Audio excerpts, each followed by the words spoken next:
We've talked about dreams under management, goals under management, and now it's time for humans under management. More specifically, the virtual Humans Under Management Conference happening on the 8th of September with incredible speakers from around the world. I'm thrilled to be part of this event for those seeking better client outcomes, which, as a listener of the Innovating Advice Show, I know includes you, and am impressed by how affordable this event is for advisors and planners everywhere. We're talking about the cost of a dinner. These super early bird tickets have sold out, but hop on now to grab an early bird ticket at innovatingadvice.com/HUM for Humans Under Management. Like it or not, financial advice is not well trusted, as we know. And I think transparency of what we do, how we do it, and how we charge is critical for us building trust with the end consumer, with the public, with people that search us, with people that are looking for help. Welcome to episode 52 of the Innovating Advice Show. I'm joined by Dan Haylett, a life-centered financial planner at TFP Financial Planning in the UK, which is at the forefront of evolving fee and service models in the continuing shift away from the AUM model. In this episode, we're taking a deep dive into how TFP has structured their fees and service offerings. This was a big transition for them, moving to fixed fees for both initial and ongoing services. Dan also shares why the AUM model doesn't make sense anymore, and his passion for full transparency of what they do and how they charge, and why they clearly list it all online. Links, show notes, and timestamps at innovatingadvice.com or directly through the link below. You're listening to the Innovating Advice Show, and I'm your host, Kate Holmes, bringing you the global pulse on financial services innovation, featuring financial planners, financial advisors, and related professionals from all corners of the globe. Let's dive in. Hi, Dan. Welcome to the show. Hi, Kate. Thank you very much for having me. So, Dan, I can see you on video, so you've got a cricket painting behind you. So let's start with your journey of going from cricket to investment management to financial planning. Yeah, I didn't have it mapped out that way, that's for sure. So, financial planner wasn't when I was 12 years old on the journey. But cricket was my first love. My passion. I grew up playing a lot, and then got to 19 and realised I probably wasn't as good as what I thought. And a certain Sir Alistair Cook, who I played quite a bit of youth cricket with, for the listeners out there that love their cricket, they know who he is. You kind of realise you're not as good as what you think. So I better go and get a proper job and try and support my lifestyle going forward. So it's still very much a big passion of mine, and I love it. But yeah, kind of went from there. And I think, like a lot of people, financial services is a big employer of people in a lot of towns and cities across the world, really. So one of the major employers in the town where I grew up in Chelmsford was M&G Investments.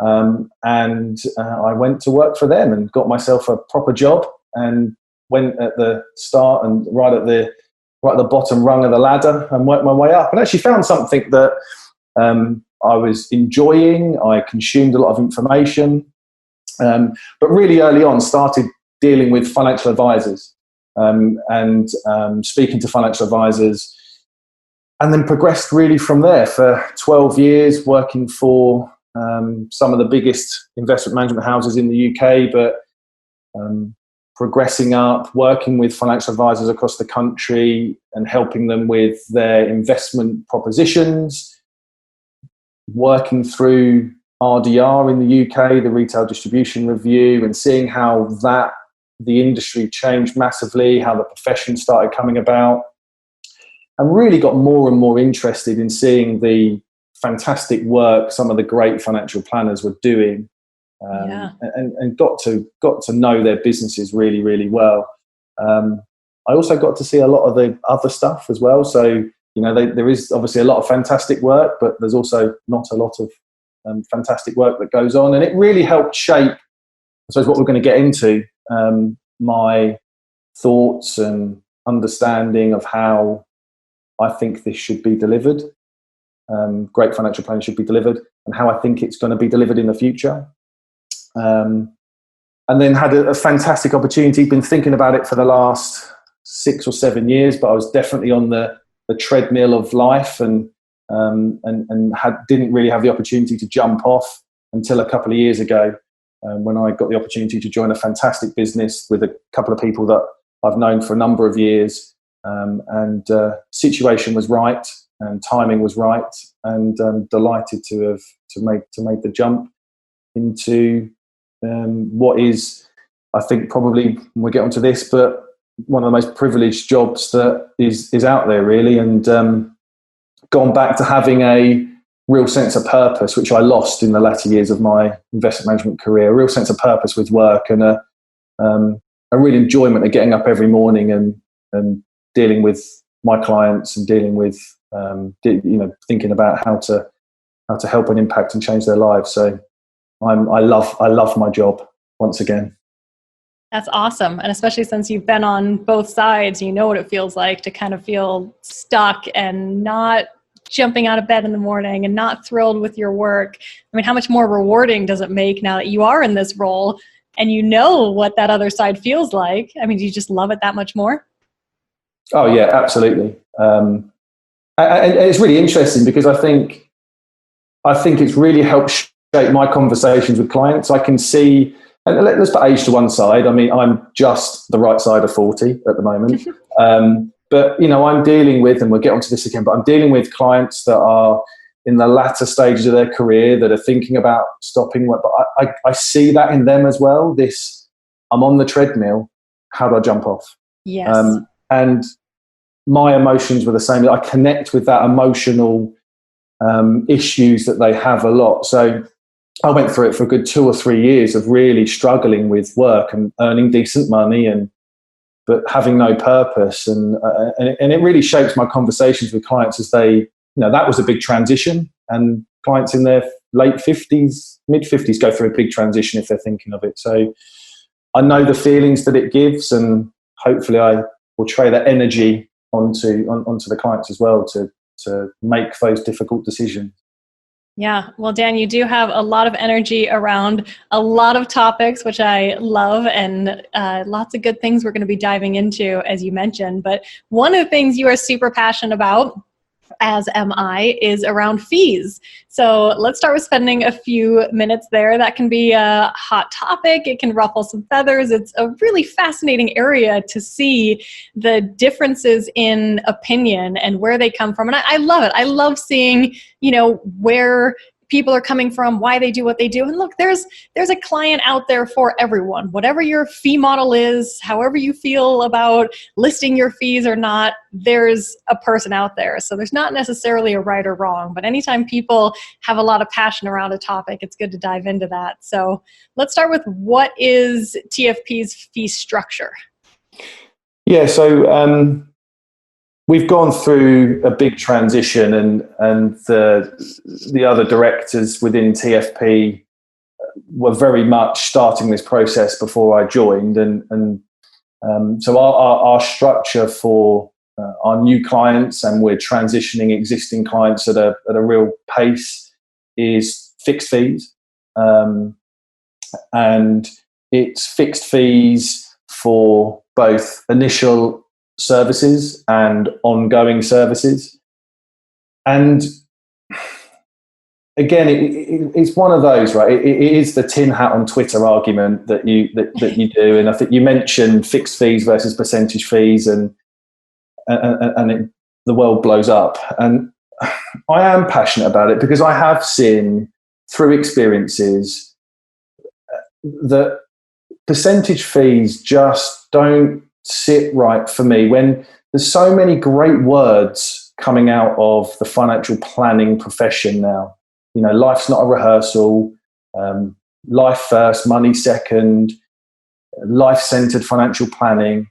And quite simply, the biggest thing for me is that I want all of my energy, all of my time, all of my relationship to be sitting with the client. I don't want it to be sitting with their money. Money is just that utility that they can use to help them enjoy their time and what they want to achieve.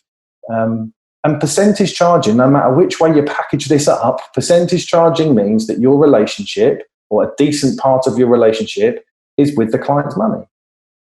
You are incentivized to do things that maybe you might not do or consider if you charge them for the service that you're going to provide them. So it was a massive discussion I had with the guys at TFP before I joined. I knew they were on that road anyway, and again, I think with my energy, I've probably brought that forward a hell of a lot. But it's a massive passion of ours, and I think, you know, the industry has moved on from that. It's moved on from percentage charges, from products, but we've moved on to exactly the same thing. We just call it something different. And for me, you know, fixed fees firmly puts that relationship directly with the client, and irrelevant of their wealth, we can be completely entrenched in what they want to do and what they want to achieve. So, and I think that's the key thing for me is its initial, and we'll get onto the structure a little bit more in a sec probably, but the initial fee and the ongoing fee. We're seeing, and again, you know, there's a handful of that in the UK at the moment of real fixed fees, initial, ongoing. We're seeing a lot of initial fixed fees for financial planning only coming into effect now, but there's still percentage ongoing based on the assets, based on, you know, the investment management of that. That's another podcast potentially, kind of managing money. So that's our fee structure is all encompassing fixed fees that the client will understand at outset what those fees are based on how complex their situation is and how many moving parts they've got. And we've tried to intentionally get those fees as tight as possible. So our initial fees carry a band, a bandwidth, and that bandwidth is really tight because you know, we want to try and make sure they understand what they're going to pay. And then the ongoing fees is in 3 separate buckets, again depending on the service that they want and that we need to provide them, and the stage they're at, and how much planning they're going to need to see them through over certain periods of their life. And it's a conversation with the client ultimately. This isn't us dictating to them how much they're going to pay. This is us having a conversation with them and saying, this is what we're going to do for you. These are the outcomes we're going to look to deliver. This is the service that we're going to provide.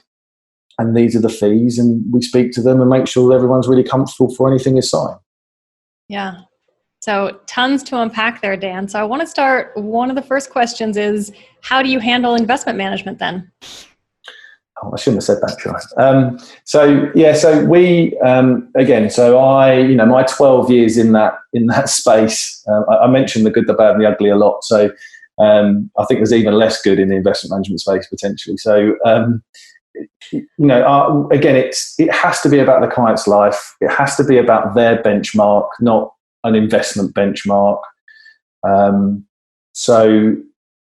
investment management is intentionally very simple, is intentionally looking at the evidence and the academic research that is out there, making sure that costs are as low as they possibly can, making sure that we can control the things that we can absolutely control, making sure that we look at risk on a 3-pronged approach. So the willingness, need and ability to take investment risk.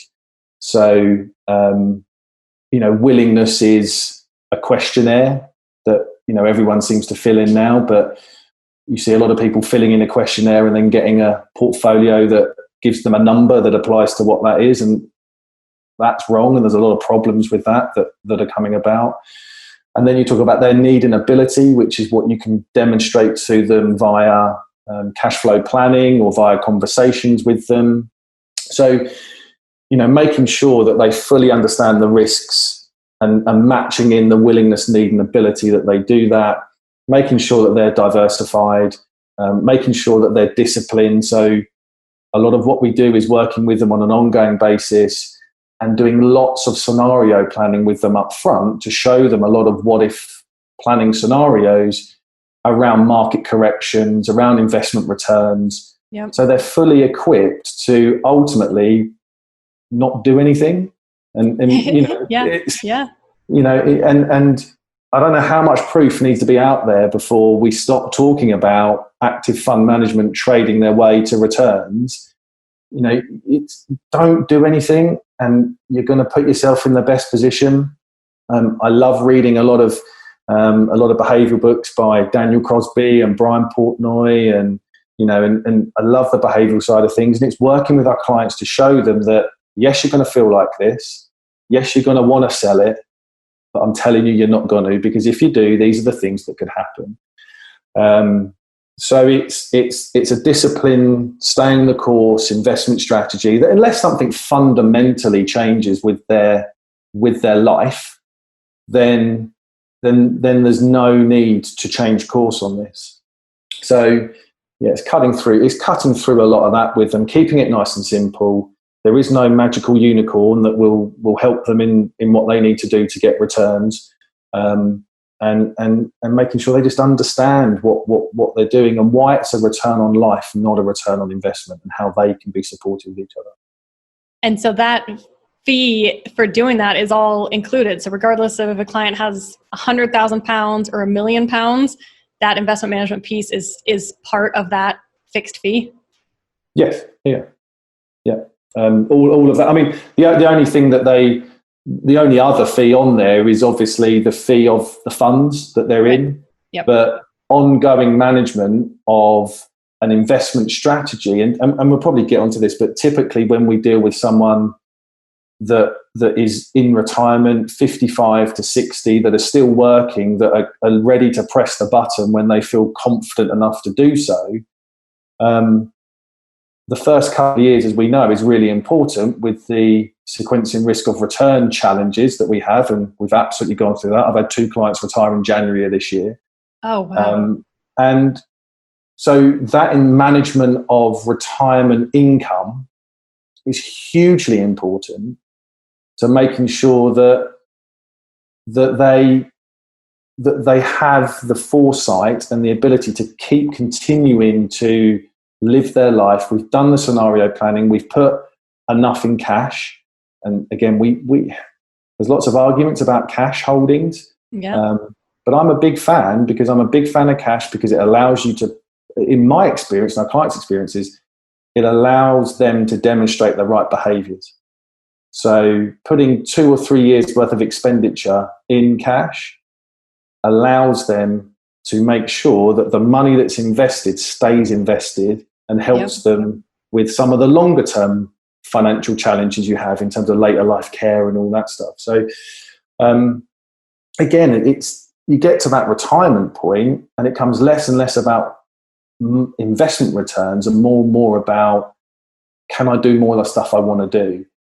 And if the markets fall by 10% and then they don't book that fantastic trip to Las Vegas to go and to go and play the slots because the markets have fallen, surely that's the wrong thing. If they've got cash and they know they're comfortable and they can afford it, so managing income, managing where to take income from, helping them stay the course is all part of, all part of that. Open access, speak whenever we need to speak, because life's bumpy roads will come about a lot. Absolutely. So the investment management piece is just one piece of the puzzle, as we know. So walk us through, what does that, you mentioned kind of the initial fee and then ongoing. So what all is included in that initial fee and what does that process look like? Yeah, it's interesting because I think the process will never stand still. I think it's an all-involving. Right. We learn every time we take a client on. We learn something new. We get feedback from them about what they felt went right, and in any areas that we could improve. And that's great. Not that we wholesale change it every time we take a client on, of course, but it's. I don't think this is this is an evolution and will continue to be an evolution of how we charge. And I don't think how we charge now is how it will be how we charge in 5 years' time either. Yep. And how we provide that service. So, you know, at the moment, for us, really, we want to make sure that our initial fee is all encompassing. So what we agree with the client, there's nothing else. There's no implementation fee. There's no percentage charge here. There's no hidden fee here. There's no kind of, this has taken us a bit extra time, so it's going to cost a little bit more than what we thought. It's an all-encompassing fee for all of the meetings we do. So wearing our life planning hat, there's typically a couple of meetings that we have with clients talking about their values, their goals, what they want to do, how they want to do it, what's important to them. Carl Richards' great question, why is money important to you? And that can be a meeting in itself if it goes well. Hands down. Yeah, so having the time spent with them on that. Then thinking about crunching some numbers. So all the cash flow planning, again, typically 1 or 2 meetings. You know, I'm not a big fan of having these 6 stages and having a diagram to go through them, because I think you end up missing some really good stuff if you don't just give them time to talk. So cash flow planning is obviously a big part of what we do. And we go through clients. As I said before, we do a huge amount of upfront scenario planning with them. And kind of this, Annie Duke put it brilliantly in her book, Thinking in Bets, this time traveling with clients, which I absolutely love, and I've stolen it from her, and I do apologize, Annie. But this time traveling with clients is so important. Let's time travel forward, and let's think about the things that could happen and the impacts they could have, and let's try and plan for them now. You know, the military do that before they go into any operation. They think about all of those scenarios that might happen when they kick the door down. What's the other side of the door? We want to do that with our clients, because it's so important when we come to times like this, and there are going to be, in a client's 40-year retirement journey, 3, 4, 5 of these events that we're going through now. That's what history tells us. Hopefully not exactly the same. Hopefully not this. But, you know, in terms of challenges around investment, hopefully not like this. No, exactly. But I think it's important to do a lot of that upfront stuff with them. So we work really, really intensively with them to say, look, these are the scenarios. This is how you're going to feel. This is the things that we can do. And it really leads to a relaxed client thereafter. Someone that you speak to that says, we've planned for this, Dan, haven't we? We've already thought about this, and this is the lifeboat drill that we've talked about. And they're so, on the whole, they're so calm and relaxed about the situation that they can deal with what life gives them in front of them. And obviously people have been through a lot over the last 3 or 4 months and will continue to do so. So being able to deal with that without worrying about, you know, the money side of things, because you've already planned for a lot of that. So all of that's in there. And then when we get to maybe a reorganization of things, a restructure of stuff to enable them to do the things they need to do or take the income that they need to take, then all of that research, all of the analysis, all of the implementation, all of the restructuring of everything, giving them access to client portals and document storage and all of that stuff, is all part of that. Access to the team whenever they want it is all part of that. And then wrapping it up and getting organised, planning ahead. So, you know, typically you're looking at 4 to 6 to maybe 7 meetings over a 3-month period, typically that we have to onboard a client, maybe a bit longer. And that's intentional. Again, I'm not a big fan of trying to rush people through to get the next one in. Every client deserves our full attention, because every client is unique, and we need to fully understand them and do a lot of work up front to make sure the ongoing bit is as easy for them and as good for them as what they want. So, yeah, I think that's everything. Yeah. And then so once you've kind of wrapped that up, like I said, kind of 3 months, it's still a lot to do in 3 months. I mean, especially having 6 to 7 meetings, really analyzing everything, all that scenario planning, that's an intense time for clients. And through those meetings, are you setting the stage for the fact that this is going to be an ongoing relationship? Or do you have some clients that really come to you, they just want that initial, they want to go through the whole process, get everything implemented, and then, they think, hey, I've got it from here? Yeah, we would love, and generally we do, we want an ongoing relationship with all our clients, because ongoing work is just as important as the initial work. But there is no agreement signed to say they have to do that. We have had some clients that have gone through the process that we've known early on that they just need a reorganization, a declutter, a sounding board, some planning and understanding of what to do. And I've got a couple that I've done that for, and they probably will be back in a couple of years' time when they, to discuss about having an ongoing relationship with me. It doesn't need to be the day after we finish the planning and that initial piece. So there's absolutely no pressure or no need to continue on an ongoing basis. Obviously, we tell them that as soon as you leave this room, your plan is wrong. Because life happens, and we're always here for a conversation with you if you want to. We're not going to just kick them away. We've done a lot of work with them if they're not paying us an ongoing fee. But that ongoing fee typically is paid by the clients that are going to press the button on retirement very swiftly, because again, reorganization and taking income from your invested pot of assets is a really, really time-consuming, crucial thing that a lot of people don't want to do. They do want to genuinely live their life. They don't want to worry about the management of their funds and the management of their income, particularly now that annuities have gone out the window. DBs are obviously less and less and less, and now you've got a pot of money that's subject to the full-on movements of the market. So look, there's no need to subscribe to ongoing. We'd love it for everybody, but it's ultimately their choice. It's their choice that we give them. There's a breakaway point at the end of that initial bit, or an ability to talk to us about our ongoing fees, what we provide for those ongoing fees, and if they want to sign up for those.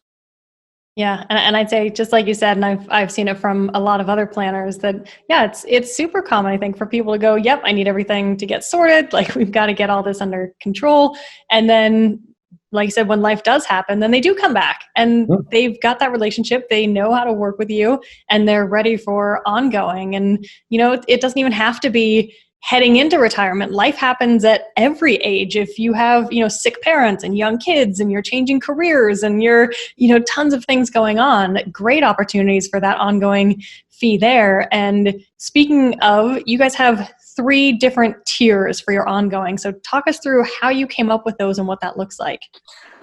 Yeah. So, again, for us, it was hard because there is no benchmark out there. I mean, the easiest thing to do is say, I'll charge 1% of your assets on an ongoing basis. But again, just absolutely detest that model, and we can come on to that in a minute. But yeah, so it was hard to benchmark what's right. But what we looked at is 2 things really. Again, how complex their ongoing piece is. How complex their income management is going to be. So, how much are they taking, and how volatile is that going to be taken? Are they having to potentially take some risks to realize some goals? And we need to make sure the character of the person as well is taken into consideration. So all the complex nature of it. But ultimately, it comes down to the service that we're going to provide them and the time that we're going to spend on them. So, for us, and within every tier of those 3 tiers, there is unlimited access to us and the team at any point they want it. So we're not, if someone phones up and goes, like you said, there's a transition moment in their life, we're not going to say, can you wait to your annual review in 3 months' time, please? It's not that. We're there to talk. We are a trusted advisor, and actually more than that, to a huge amount of our clients, that we are often the first port of call. So we need to make sure that we're in a position to help them. So, ongoing access to us is just a given for us to give that to our clients. And then it really is just the time that we have, that we dedicate to them. So, the tier 1 fee is typically for clients that are retired, that they're well into their retirement, so 2 or 3 years into their retirement, and they need to see us a couple of times a year. So one physical face-to-face, probably another Zoom call, and again, we're there for them. And ongoing management and income is pretty stable. They've got cash in the bank. They're educated about what they do and how they do it. Or you kind of flip it to that they're accumulating some assets and they're not quite at that time where they need to worry about ongoing stuff as well, but they want to review stuff and they want to make sure they've got us to do that. And then the middle tier kind of just ramps that up. It's 3 or 4 meetings a year, a couple of face-to-face, maybe a couple of Zooms, and ongoing management of their income is vital within the first couple of years of retirement to make sure that they don't and the markets don't screw up their long-term plans. So we're on hand for that. And then the very top end is reserved for only really a handful of clients that you would typically be board members of FTSE 100 companies that used to be in and out of the country a lot, but their time was hugely precious, and we would probably have to short-term drop stuff and do a lot of work for them because their availability windows were really short. Again, we don't typically take a lot of people into that, and there's a few people in it now, and we don't want a huge amount of people in that bracket because it is a very time-consuming bracket of client. But one thing I will say on that is that we've talked about this a lot internally, and as this grows, i.e. clients have been through and been with us within this fee structure for a number of years, they will absolutely move through the fee band.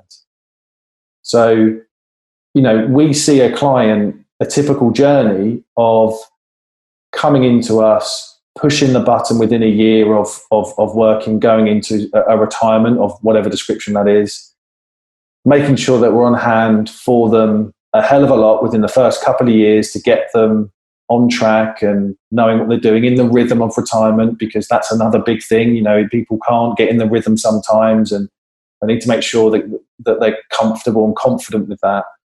But once they are, then do they need us 3 or 4 times a year? Right. Probably not. If we make a decision that they can move down the fee band into a band that's more suitable from a service level to them. So, and I think you take a client through their 60s into their 70s where they're living off a state pension and their income, their expenditure's gone down, and their income is really good and they've got a nice pot of money. They don't need to continue paying us that middle fee if they've been paying it for us. They're at a point where we can go to 1 or 2 meetings a year and the ongoing work is not as complex as it once was. So that is absolutely the way that we are going to be taking clients through that ongoing journey with it. Yeah. So Dan, I'm already seeing a whole second conversation here because we have a lot more to get to and not a ton of time. So thinking about kind of 2 main things. First being, you clearly list your fees with examples online. It's all totally transparent. You've got whole examples of, hey, here's a client that looks like this. This is exactly what they paid us. This is how it compares to other things. Talk us through why you do that and why you're so passionate about that being the right way to go. Yeah. Like it or not, financial advice is not well trusted, as we know. And I think transparency of what we do, how we do it, and how we charge is critical for us building trust with the end consumer, with the public, with people that search us, with people that are looking for help. And I know there's some trains of thought here. And one of those is don't publish your fees because it puts people off, and get them into your process. Demonstrate the value that you give them, and then hit them with a fee at the end of it because they can't say no. It feels a bit dirty to me. I understand, but again, for me, I think transparency for me is an ultimate goal about what we do. And I've lived through and worked through an era in investment management where transparency was not a key word. Hidden fees, bid offer spreads. People had no idea and they still don't know what they're paying. No. And I don't like that. As a consumer myself, I don't like it. And if I'm going to deal with a client for a long time, that initial bit I want off on the right foot. I want them to understand. I want them to come to us knowing what our fees are. So transparency is so vital and important. Maybe we've gone a bit early. Maybe, but I don't care. No. Because I do think, I do think that it might put people off. Seeing the fees on the website, seeing them in pounds and pence, not in percentages, hits home to them. But it's on purpose. We want that. And we want to try and drive positive change for the long-term future of what great financial planning can deliver. And I just can't believe that the stats coming out, 5% of UK advisors publishing their fees on their website. I just think if we want to build trust and transparency, then it's a given that we should publish our fees.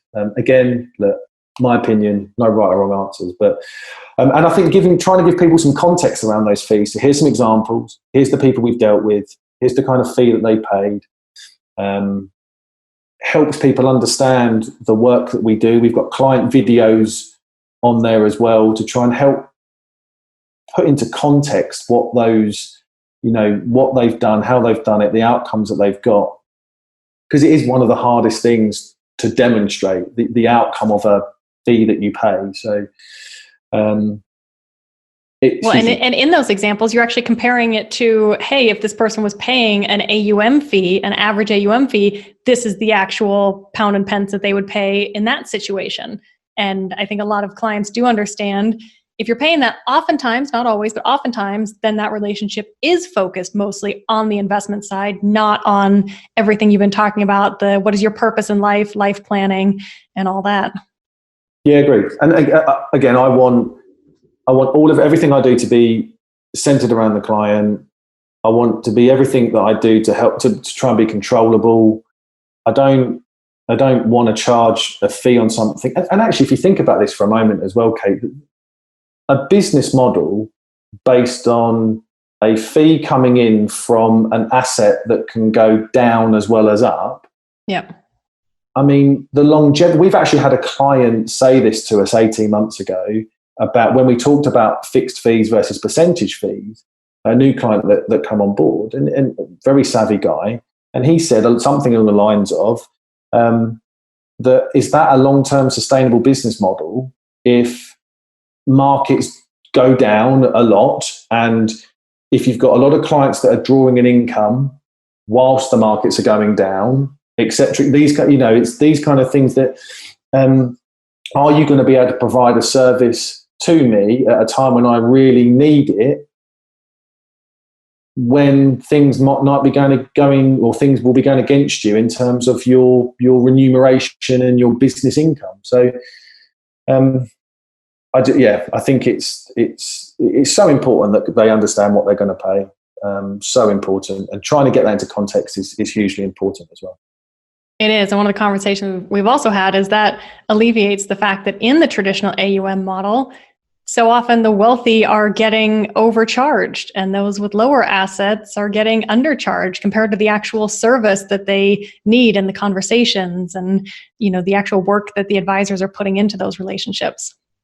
And I think clients are waking up. We've had unprompted conversations with new clients about that are doing beauty parades with other IFAs, and they're making a big decision. They want to partner with someone to help them through retirement, and they've gone to see 3 or 4, and they're waking up to the fact, right? So you're going to charge me 1%, which I've got £1 million pension fund, so 10 grand a year.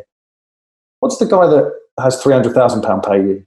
Yep. 3,000. Oh, okay. And what services? So I'm getting a service that's 3 or 4 times better than what he's get. Oh no, I'm not. Oh, okay. So they are waking up to this. And again, it's just the balmiest business model. And I don't, a lot of our clients have worked hard to get where they get to. They've diligently saved. They've gone through, they've gone through periods where they hate their job, but they've stuck at it. They've had very successful careers, and they've got to a point now where they are about ready to kind of push the button and do something, as I've said before. And it just doesn't make sense to me that the wealthy get charged more just to cross-subsidize a business model that means that they can deal, that IFA can deal with a lot of other clients down the bottom end of the ladder in terms of assets. It isn't fair. I don't care if you've done well for yourself. Just because you've done well for yourself doesn't mean that you deserve to get charged more than what you're getting delivered.